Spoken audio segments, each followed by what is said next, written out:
इस देश में राहुल को पप्पू कहा गया, मोदी को गोदी कहा गया और मीडिया को गोदी मीडिया कहा गया। बहुत कुछ हुआ लेकिन अभी हंगामा इलेक्टोरल बॉन्ड को लेकर के हो रही है। आखिर ये इलेक्टोरल बॉन्ड है क्या? इसका विवाद क्या है? किस तरीके से इलेक्टोरल बॉन्ड जो है वो फंक्शन करता है और किस तरीके से इसे भ्रष्टाचार कहा जा रहा है? कहा जा रहा है कि इलेक्टोरल बॉन्ड के जरिए मोदी, जो कि इस समय पीएम हैं, पूरे देश में भ्रष्टाचार फैला रहे हैं, देश का पैसा हड़प रहे हैं और भी तरह तरह की बातें की जा रही हैं। आखिर ये इलेक्टोरल बॉन्ड क्या है? और तो और, क्या सच में मोदी पैसा हड़प रहे हैं, बीजेपी पैसा हड़प रही है? देखो, धोती खुलेगी तो सबकी खुलेगी। तो कोई भी, आप अगर देख रहे हो, किसी भी पार्टी से हो, निष्पक्ष होकर के ये वीडियो देखो ताकि समझ में आए और तय करो कि क्या ये इलेक्टोरल बॉन्ड से मोदी पैसा कमा रहे हैं या हर पार्टी पैसा कमा रही है, कितना भ्रष्टाचार है और कितना नहीं है। शुरुआत करते हैं कि इलेक्टोरल बॉन्ड को 2017 में लाया गया था। उससे पहले पार्टियों को जो पैसा मिलता था वो कैश में मिलता था। सरकार का कहना था कि कैश में पैसा देने से, पहले तो इलेक्टोरल बॉन्ड को समझ लो। देखिए, इलेक्टोरल बॉन्ड ऐसा है कि कोई भी देश का व्यक्ति, चाहे वो कोई बड़ी कंपनी हो, कोई नॉर्मल व्यक्ति हो, अगर अपने मनपसंद पार्टी को पैसा देना चाहता है, सपोर्ट करना चाहता है, आर्थिक स्थिति उस पार्टी की सुधारना चाहता है, तो वो व्यक्ति चंदा दे सकता है।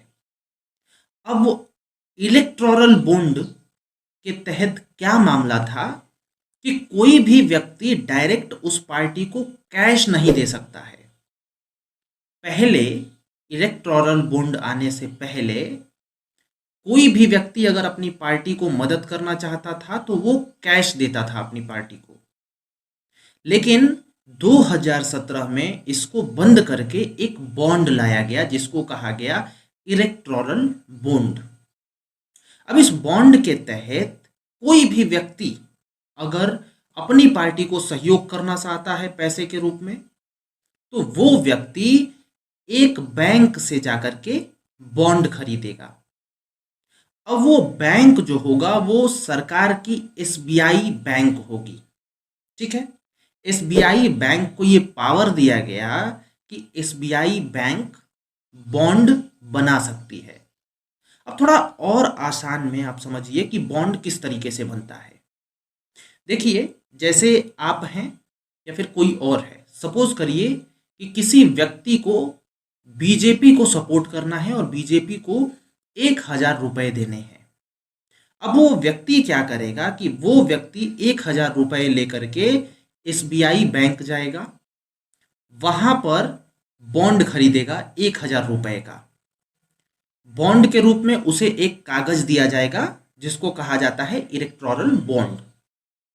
उस पे एक कोड लिखा होगा, ठीक है, और वो बॉन्ड जो है, वो व्यक्ति जो कि एसबीआई बैंक से खरीदा होगा, वो तुरंत बॉन्ड ले जाकर के अपनी पार्टी, यानी जिसे वो बीजेपी को सपोर्ट करना चाहता था, तो बीजेपी को वो बॉन्ड दे देगा।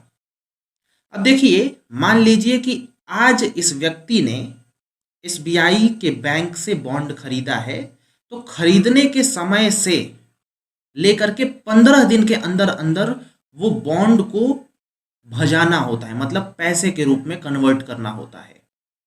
जब भी वो व्यक्ति अपनी पार्टी को ले जाकर के बॉन्ड देगा, तुरंत वो पार्टी बॉन्ड को ले जाकर के बैंक में पैसे के रूप में भजा लेगी, क्लियर कर लेगी।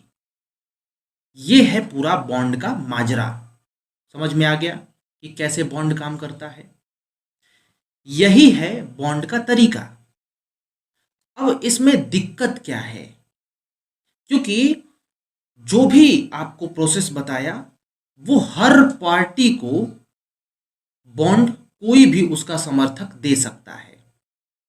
ठीक है, इसमें एक ही कंडीशन है कि जैसे सपोज करिए कि कोई अपनी पार्टी को पैसा देना चाहता है और बॉन्ड लेकर जा रहा है, वही पार्टी उस बॉन्ड को भजा सकती है जो पार्टी ने लोकसभा चुनाव में या फिर राज्यसभा चुनाव में 1% वोट जुटाए हो। ठीक है, यानी वो पार्टी कभी ना कभी इलेक्शन लड़ी हो और उसे कुल वोट का 1% वोट प्राप्त हुआ हो, तभी वो पार्टी एलिजिबल होगी कि किसी का बॉन्ड ले और वो भजा ले। ठीक है, एक और बात जान लीजिए, वो बॉन्ड जो बनता है उस पे जो देने वाला व्यक्ति है उसका नाम नहीं लिखा रहता, मतलब वो बॉन्ड पे छुपाया गया होता है व्यक्ति का नाम, जो बॉन्ड खरीद के अपनी पार्टी को सपोर्ट करता है। जब व्यक्ति जाता है एसबीआई में बॉन्ड खरीदने, तो सिर्फ और सिर्फ उस व्यक्ति का एक खाता होना चाहिए और केवाईसी पूरा होना चाहिए। बॉन्ड जब एसबीआई बैंक से खरीदेगा तो वो कैश में नहीं खरीद सकता, वो ऑनलाइन ट्रांजैक्शन करके पैसे देगा एसबीआई को और उसके बदले में बैंक उसको बॉन्ड देगा और वही बॉन्ड वो अपनी पार्टी को देगा और पार्टी फिर एसबीआई में जाकर के बॉन्ड को भजा लेगी। यही है पूरा प्रोसेस।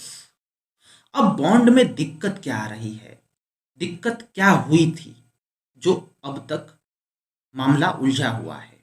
देखिए, भारत सरकार का तो बॉन्ड लाते वक्त, यानी बॉन्ड 2017 में लाया गया था, इस वक्त भारत सरकार का कहना था कि ये बॉन्ड के आ जाने से जो कैश ट्रांजैक्शन है, जो कि ब्लैक मनी का खतरा बना रहता है कि कहीं से पैसा ला करके अपनी पार्टी को कोई भी सपोर्ट कर सकता है, क्योंकि ऑनलाइन ट्रांजैक्शन से बॉन्ड खरीदा जा रहा है और फिर ऑनलाइन ट्रांजैक्शन से बॉन्ड भज रहा है, तो यहाँ पे पैसे का जो हिसाब किताब होगा वो बैंक रखेगा, जिससे कि ब्लैक मनी इसमें एंटर नहीं होगा। लेकिन इसमें विवाद छिड़ गया था और ये विवाद अभी सुप्रीम कोर्ट तक चला गया था। आगे का भी मामला बताएंगे कि क्या खुलासा हुआ है, लेकिन अभी हम जान लेते हैं कि क्या मैटर हो गया था यहाँ पे।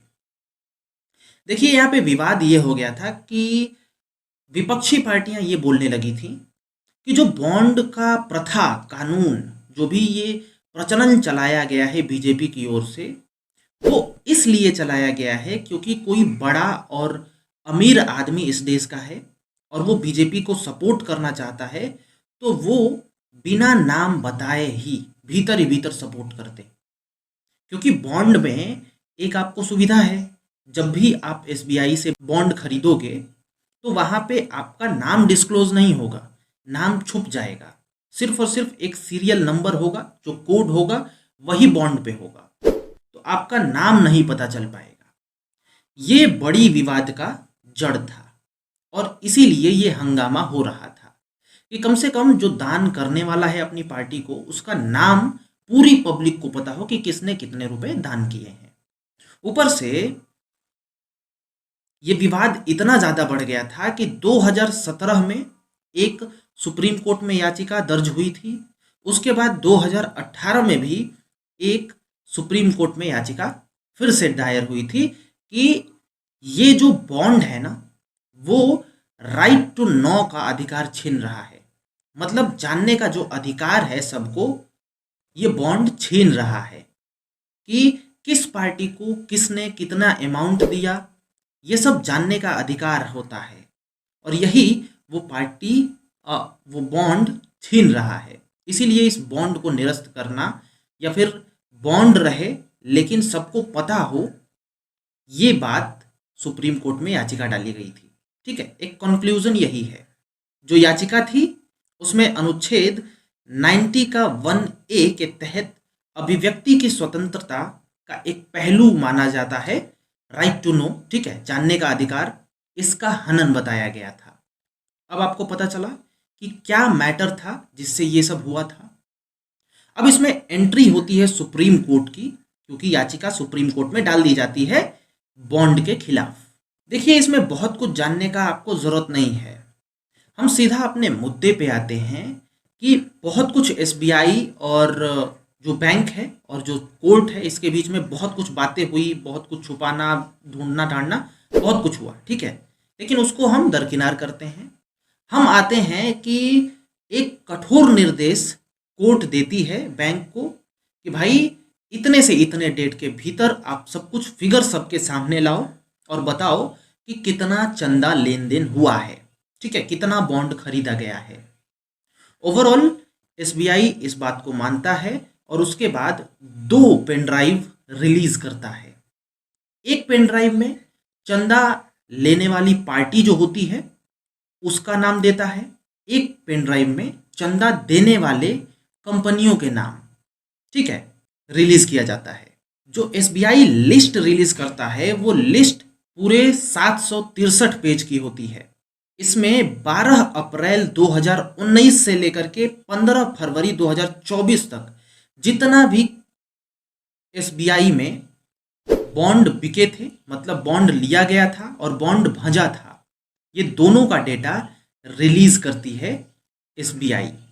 आप स्क्रीन पे देख सकते हो, ये चंदा लेने वाली 10 पार्टियां हैं जिसमें भाजपा टॉप पे है, उसके बाद तृणमूल, फिर उसके बाद कांग्रेस, फिर बीआरएस, ऐसे करते करते। और सामने आप देख रहे हो कि कितना इस पार्टी ने कैश प्राप्त किया है। जैसा कि आप देख सकते हो 6060 करोड़ रुपए बीजेपी को चंदा के रूप में मिले हैं बॉन्ड के जरिए। वैसे ही तृणमूल को 1609। अब आपको यहाँ पे एक बात लग रहा होगा कि बहुत ज्यादा, मतलब इस हद तक भाजपा को मिला है, कोई ना कोई झोल तो है।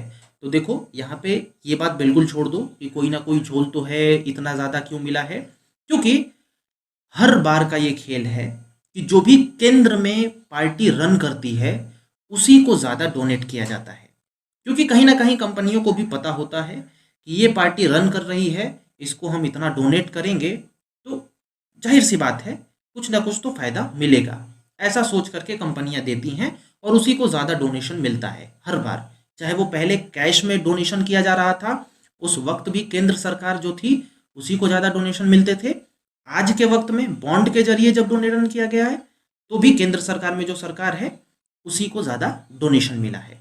यहाँ पे आपने लिस्ट देखा उन पार्टियों का जिनको ज़्यादा चंदा मिला। अब जिस कंपनी ने सबसे ज़्यादा चंदा दिया है वो देखिए ये लिस्ट है। ये शब्द लिस्ट लेने के बाद भी एसबीआई अभी भी कटघरे में खड़ा है।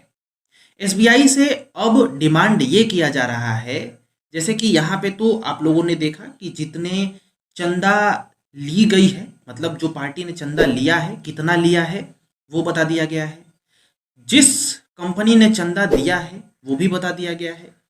लेकिन यहाँ पे ये बात अभी डिस्क्लोज नहीं हुआ है कि किस कंपनी ने किस पार्टी को चंदा दिया है, ठीक है, ये अभी तक डिस्क्लोज नहीं किया गया है एसबीआई के द्वारा।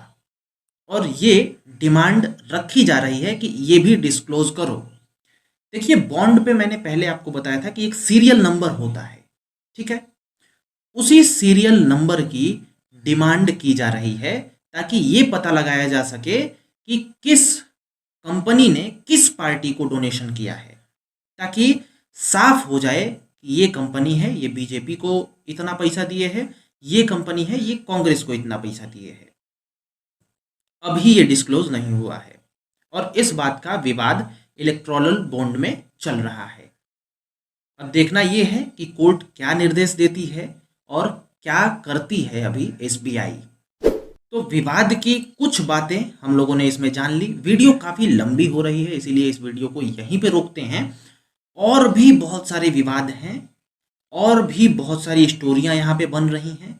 तो अगर आपको जानना है और भी ज़्यादा स्टोरी सो आप लोग हमें कमेंट कर सकते हैं, हम ज़रूर आपको बताएंगे क्या क्या और विवाद है, क्योंकि बहुत ज़्यादा विवाद है इसमें, इलेक्टोरल बॉन्ड की बहुत ज़्यादा विवाद है। सो आपको जानना है तो बताइए। बाकी राम राम, मैं हूं अंकित सिंह, नमस्कार।